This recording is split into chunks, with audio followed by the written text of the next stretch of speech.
I'm going to keep Michael Earl Craig's introduction short and just say he's a poet farrier from here to Livingston. I love that.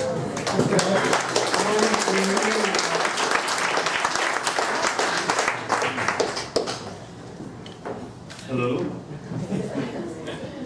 I'm going to read one of the poems from this anthology, and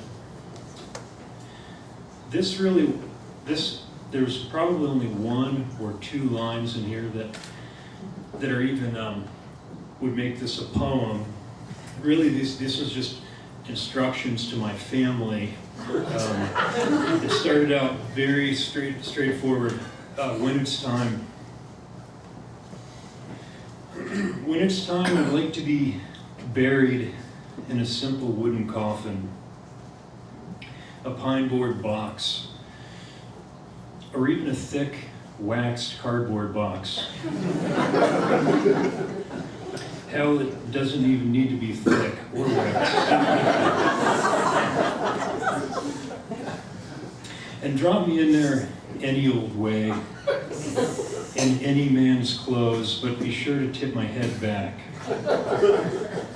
And prop my jaw wide open and get my arms up in front of me like I'm playing the piano.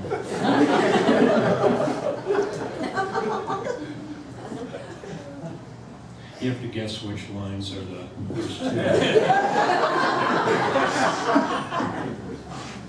Whether or not they sew my eyelids shut doesn't matter, but don't comb my hair and don't play the drums. When it's time, I'd like to have everyone be quiet. People can dance if they want, but I do ask for absolute silence. I know I'll be dead, but I don't want there to be even the sound of a pin dropping. I'll be in my box looking up. My arms will suggest a gentle concerto or maybe a ragtime number.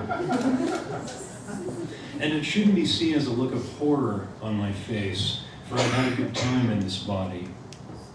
So when it's time and people have gathered around my cardboard box or whatever you've chosen to look down at me in silence, their feet shuffling soundlessly in place, the madhouse rhythms coursing through them, their hair whipping in the gale force wind, their cheeks vibrating like jello, as if the earth were about to explode, and no pins are dropping. Do you hear me?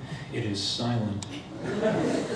I will then be the charred center of an enormous yellow flower, which will be very confusing for some and somewhat embarrassing for me, but I'll be dead and so won't notice.